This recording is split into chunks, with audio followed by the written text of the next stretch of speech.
So these are technically the French recruits, which are all white. But if we wanted to change that, we could. 2 hours later. So we can go ahead and give them maybe a light blue cap, baby blue. Coat color, let's make the dark blue. And then that's their inner vest. We'll make it red, white. It's getting a little wacky. Actually, no, yellow. That'll match yellow there. It's getting a little wacky though. Whether or not you like my color scheme here or not, the point is you can pick whatever you want and it looks really cool.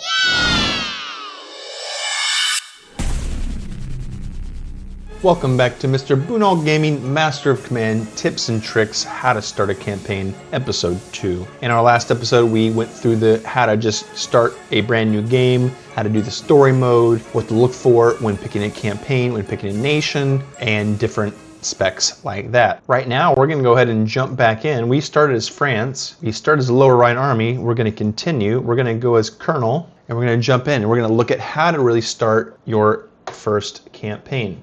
If you remember here, we need to understand which campaign we're going to want to fight in. We actually this time got a different starting act that has two different armies, right? So if you want, we could play Prussia and the Brits, or just Britain in both of these.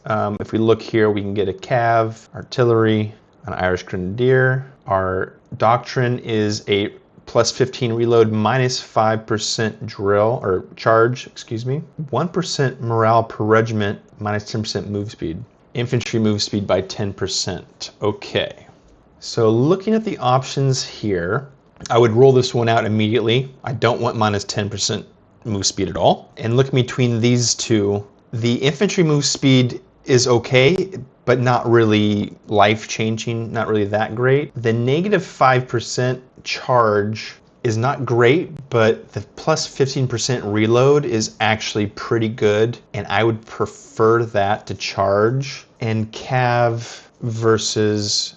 So right now what I'm thinking is that, well, number one, this one's out. I don't want the minus 10% move speed. I think that's trash. We don't want to do that one. The 10% move speed with no debuffs is pretty good, and raid 5 settlements, which is a really good mission that gives you lots of money. But personally, I don't know. I guess I would say it comes down to, do you want a cav unit or do you want an Irish grenadier? I am going to go for this one for Protect Novgorod.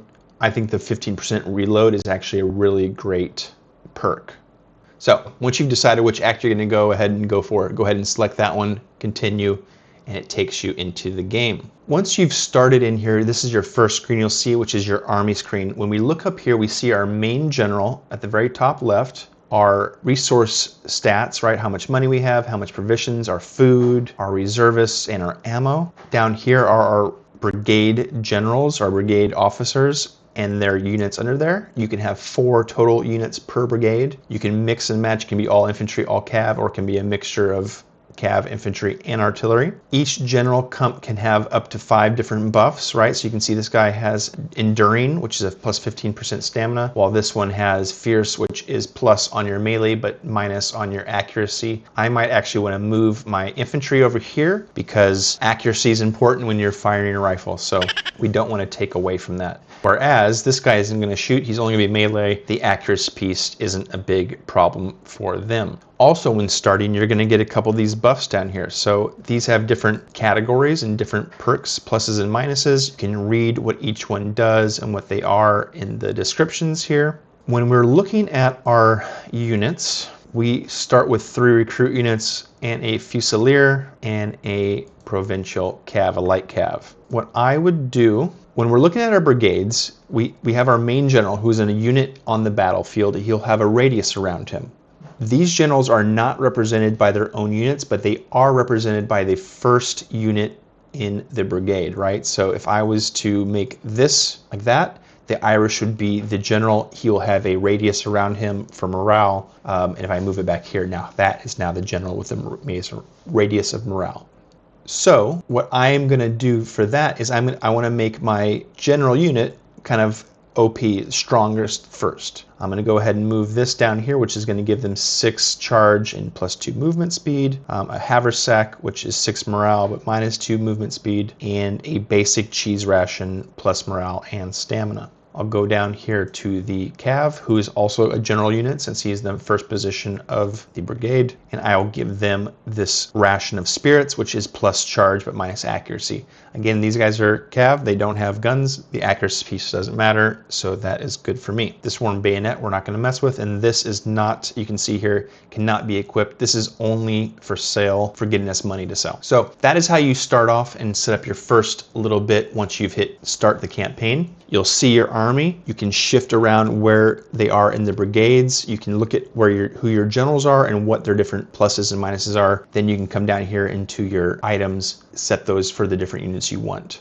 Once we've done that, we can come up here and hit the tent icon, or we can do one other quick thing, which is make some customizable units, right? One of my favorite things about this game so far is how customizable it is. If you come here and click on a unit, you can click on their portrait, and you can see here we can customize quite a bit of their look. So these are technically the French recruits, which are all white. But if we wanted to change that, we could. So we can go ahead and give them maybe a light blue cap with a gold rim. That's their hair color. We'll leave them as blondes. Their collar is currently white. Let's make that baby blue. The coat color, let's make the dark blue. And then that's their inner vest. We'll make it red, and the collar red as well. White.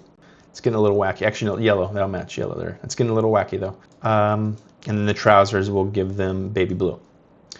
So whether or not you like my color scheme here or not, the point is you can pick whatever you want, and it looks really cool. You can also then update their flag, which is also really cool, right? So this is their regimental flag. When they're on the battlefield, they'll have the country flag, and then they'll have their own unique individual regimental flags. So we could say, hey, let's give this guy a dragon on this. That's not what's a Welsh dragon, and on a green, boom. You know, if we wanted, that could be our flag. We'll go ahead and save it as just test France 1, and there you go. So now you see we have updated this unit to be unique colored, and once we're on the map, this is going to be, I think, our representative of our icon on the unit. And then once we're in the actual battles, they look like this too. They have the same colors.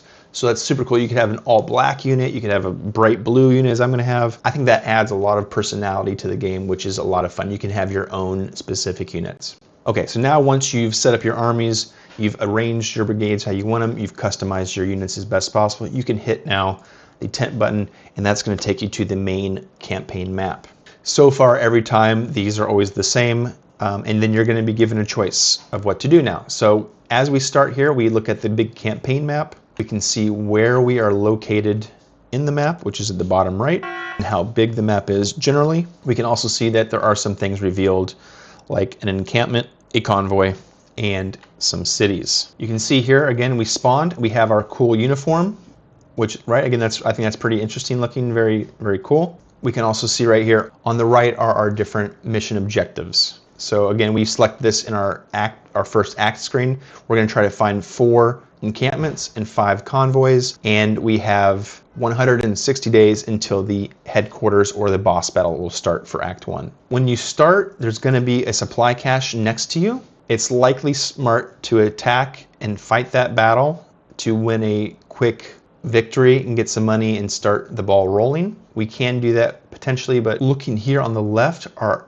different options as well. When we're moving around the campaign map, we can set our walk pace to forced march, which does eat more food and cause attrition, but you move a lot quicker around the map, which might be smart to get to cities and battles quicker, because you're going to get more food and men from fighting those battles than going slow and not doing it. So I've been really force marching everywhere I go, because I think that's the smarter move to get around the map faster. Once you get to a city, we can also pillage cities, and we can drill as well. This adds veterancy to our units. It also eats up provisions, food, and ammunition each day per unit. Finally, there is the forge button. So if you're out walking in the middle of this map and you run out of food or you're getting close, you can hit the forge button, and that will slow you down, but it'll also make you eat less food. If you get caught anywhere in the map without any provisions, you are going to start bleeding men very quickly. If you cannot get to a city or a place where you can buy more provisions or get more provisions, you will lose the game very quickly, as it is going to wipe out your army. Let's go ahead and jump in here now to the first supply cache battle. We're just going to play this real quick and start getting used to what we see in the battle gameplay. When we come to our first supply cache, we're going to have a couple options here, right? Do we want to free the prisoners, which is going to give us more reservists? We have 1,000 already. Get more provisions. We have 450 already. Ammunition, we have 100 already. This would give us 160. Or we could just leave. Out of all three of these, the ammunition is likely what I would say is probably the best to get.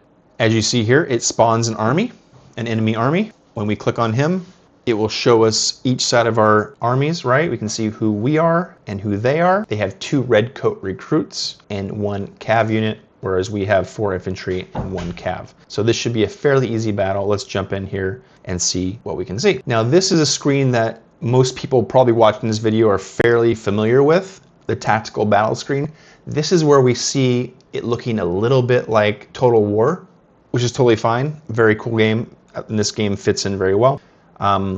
You can see when we zoom in here, our units look pretty good, if you ask me. And if we get our customizable unit, right, we can put them right here in front of us. And look at that.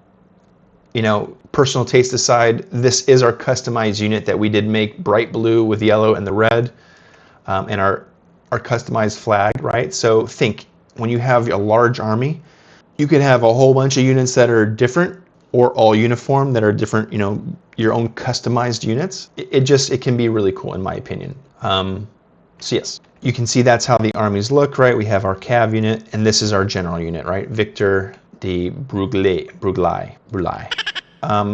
Again, he's the general unit, and he has his own unit right here, right? He can move around the map, he can fight in charge, and then this blue circle around him is his morale, right? So when he's in this, if he's posed right here, all the armies, all the units are gonna receive a buff from his morale. As they're charged into and they start losing morale, this general will help keep it up for longer. Nice!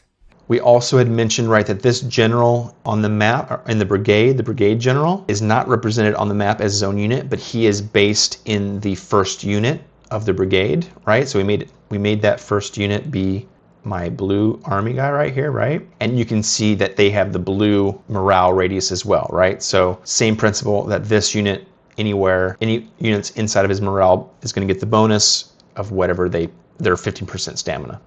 And then again, same thing here with the cav. Since he is the first in brigade, he also has a blue status around him. When looking at the wider map, there are some things to take note of, like forests, cities, and hills. These are all things that can provide a buff or a debuff, such as the hill here. You can see this top part, there's a mountain that says elevation and a shield that says cover. If I move this unit to here onto this hill, you can see now he has a 76% elevation. If we then come over here to look at our accuracy, we see that accuracy is boosted by 8% because of the elevation. And that is all the elevation does, it boosts by 8%. Similar with the trees, they have cover. Now cover is going to take away from accuracy, but it should also stop the enemy fire coming in as well, which makes sense, that's intuitive. So that's the basics of the terrain of starting a tactical battle. You also obviously have to stick your army in this blue box. You can freeform place them wherever you want, but it's got to be inside this blue box. So knowing that we outnumber the other enemy and neither of us have artillery, that we're gonna have to both come at each other. Let's go ahead and just make our infantry line. We'll put our horses on one side of the flank and our general behind us. Once you have everyone set up where you want them to be, that is now where you can hit deploy. So let's go ahead and hit deploy, and now the battle has started. On the right top is our speed. You should all notice, we'll go ahead and hit top speed, let them come to us for a minute. We'll get our army, let's move up, just so we're doing something, and we'll flank around here with our cav. Top speed. Okay, let's slow it down here. Now when we click on our recruits, you can see this red area. This is our range for our rifles, right? We click on them, on the enemy. They also have a range, right? So we know their range, we know our range.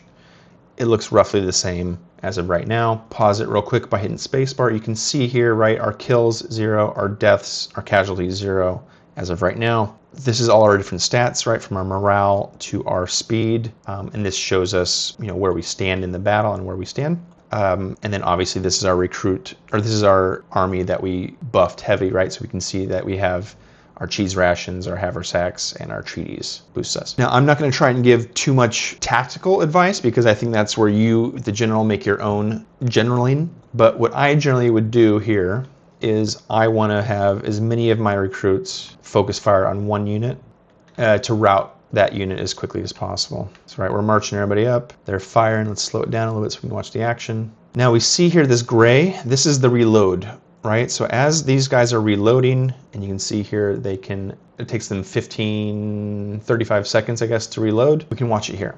Now they're going to wait until that fills up completely because they are set to volley fire. If I hit this little clock down here, it'll be free fire. You'll see now that these guys will start to just fire individually versus waiting for everyone to get loaded. Though they are already all loaded, so that kind of defeated the purpose there, but that's what that would do. Oh, okay, I wasn't paying attention, and our cav was actually attacked over here and shattered. We potentially lost a general. Oh well, we weren't paying attention very well. So let's go ahead and flip this around a little bit. Move this army there, move this army here. We'll slow it down here. So again, we have 2 regiments here firing in to these guys. We have them at an angle, which I believe should be causing extra issues for them. I don't know if we can see that though. It shows that they're flanked or not. Uh-oh, here we go. So these guys, they're charging in there, but we were able to push them back. And actually another quick note here is if these guys, right, so right now they're all have their bayonets on by default. If we take the bayonets off, their accuracy jumps up. Okay, fast forwarding, and actually after these guys fire, let's go ahead and stick the bayonets back on. Let's hit this to lock in melee. You can see our icon has changed to a sword. Let's go ahead and charge directly into the flank and see what we can do there. This orange button here, or yellow, is the charge momentum. And once it's full, we are good to go. And boom. We did it. Perfect. Okay, we'll fast forward to get going here. The battle will end once every enemy unit is retreating or routing. And at this point, actually, when a unit is retreating, you want to try and shatter them. That is going to capture those prisoners, and the more prisoners you capture, the more money, loot, etc. you get. So in theory, if you see an army running back, you want to keep attacking it until it shatters. You want to maybe get your cav to come and chase it, your general, whatever. That is, in my opinion, the best thing to do. Okay, so we've just fought this battle and we won. After each battle, you're going to get some loot, some money here. You'll see how many men you lost. We lost 730 to their 980. Here is the loot we got. Right, you can see all the different things. And then at the end of each battle, you're going to have 3 different options. You're going to either ransom the captured enemies, you're going to conscript them, or you're going to exchange them, right? So before we do that, let's just look up here. We have 390 gold, 450 food, 1,000 reservist, 260 ammo. Gold and ammo, 500 men back, and the veteran. At this time, I'm going to say we want money, because that is because we're going to go buy more units basically in equipment. We see some units get promoted. That is their veteran status, right? You see this little 1 pops up, and you can see here that they are now 232 points into level 1. We also want to hit here to replenish our army and to replenish our ammunition. So now the armies are fully stocked. You can see this little dark green, that's the gap, right? Those are going to be filled in over time. Come back out here to the main map. We're going to hit forced march, and we're going to march up to a convoy. We're going to go to this convoy because that's part of our side quests here. One of the main things of this game is marching on the big campaign map where we are and finding these different encounters, right? So there's convoys, there's towns, there's encampments, forts, there's all kinds of things, and then there's armies patrolling as well. Here we are at a convoy. We can see that we can either take the bribe and get 5 items, which could be a rifle, it could be a horse, you know, it's different items, but the headquarters comes to us quicker, or we can take their stuff, get 50 provisions, get 50 provisions, and then delay the headquarters. If we had either of these doctrines, we would get both. So we definitely want the headquarters delayed. We're going to pick that one. We also want to move up to this city here. So let's make sure our force march is enabled, and let's get moving north. You'll see here as the days go, we get more and more units. Okay, you saw here as we're marching, we revealed another thing, another encounter. It's a slum. We hit the slums, and this is going to give us a item, a unit that goes a buff for our units. That is a musicianal unit. Each one has different buffs. I'm going to go with just a field musician for this one. You can see that's going to give us 10 morale and 6 movement speed. One tip I kind of recommend is when you're going through to go ahead and start updating your units as you move, because at some point you're going to get a whole lot of these items here and it's going to take a while to sort it out. Another thing is here you can see this unit here, they're excellent. Field musicians excellent. They're glowing yellow, whereas this basic cheese ration is not glowing yellow. So at some point you're going to want all of your stuff to be glowing yellow. Excellent stuff. Let's come here to the horse unit. Let's give them these horses here, and might as well just give them this because it's a charge bonus as well. I'm not really paying too much attention here because the point of this is not necessarily to build out the best units, but just to show you the tips and tricks of how to do it, what to do. But here you can see again, each one of these things are going to have different buffs and debuffs, and you can make your own, very unique, and you'll see each one of these things boosts our unit status, right? So this weapon by itself gives them 25 accuracy, which is pretty darn good, actually. Superior accuracy, yeah, it's amazing. Finally, let's move to this city here real quick. Here we are in a big city on the map. There are smaller cities which have less items, less buildings to go into, and actually this big city is actually missing a few items like a cav unit in the stables and other things. There's no artillery, but this is what a big city looks like. You can come over here and buy generals for your units, for your army. You can come over here and buy, like we just won, some musicians, different treaties. These all buff out your armies. You can come here to the barracks and recruit new units. You can come up here and buy different provisions and different supplies. Once you start getting deeper into the game, I do recommend buying out as much of the ammunition, men, and provisions as possible. When you get to the point where you can start drilling, you're going to want to get all that. And then when you're raiding villages as well, once you've raided a village, you can't go back and get anything. So you want to buy all that ammo, because if you run out of ammo and you've already raided the villages, you won't be able to get it anymore. Final thing I want to talk about real quick is just what you can buy and how you can buy things in the different shops. And before we do that, we can come back here. This tent button here is going to take you back and forth between the city and your army. If I'm looking here at my army, my blue guys, and I'm looking at their guns, they have worn basic muskets, which are not very good. They have an okay basic sockets. I want to upgrade their rifle and their bayonet to be better. So if we come here to the gunsmith, we can see that the gunsmith has $926 we can trade for. So let's go ahead and put these two things, put all these things I should say, in here. And we can see that's going to give us 357. Let's go ahead and sell that already. And now let's pick out a different weapon. Now this is the Potsdam musket. It's good, it has excellent reload, and overall this seems like a pretty good one. So let's go ahead and put that here. And there's only one socket to pick from. We'll go ahead and buy this just anyways, even though I think we already have one.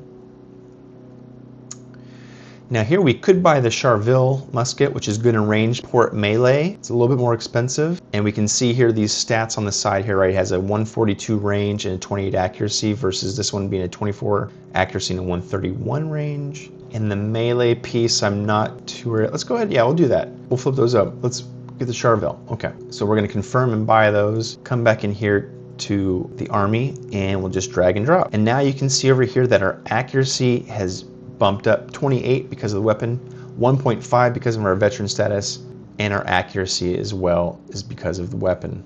So that's just a microcosm. Obviously we can come in here to the powder house. There's other things. You can get these which help you with charge and melee. There are canister weapons for artillery. The quartermaster has platoons which help you with veteran gain. These are help you with accuracy and reload, melee damage. There's all kinds of stuff in here. We can talk about those later as well in a different episode. But for right now, let's close it out. I hope you've enjoyed this second episode of some tips and tricks. The first episode we ran through how to start a campaign, And in this episode, we started the campaign and kind of talked about some of the strategies I use when playing the game at first. So hopefully you found this informative. And if you did, I'd appreciate if you give this video a like and consider subscribing to my channel. I'm a brand new channel trying to grow, and every little bit helps. So I do appreciate it very much, and I will see you on the battlefield. Thank you.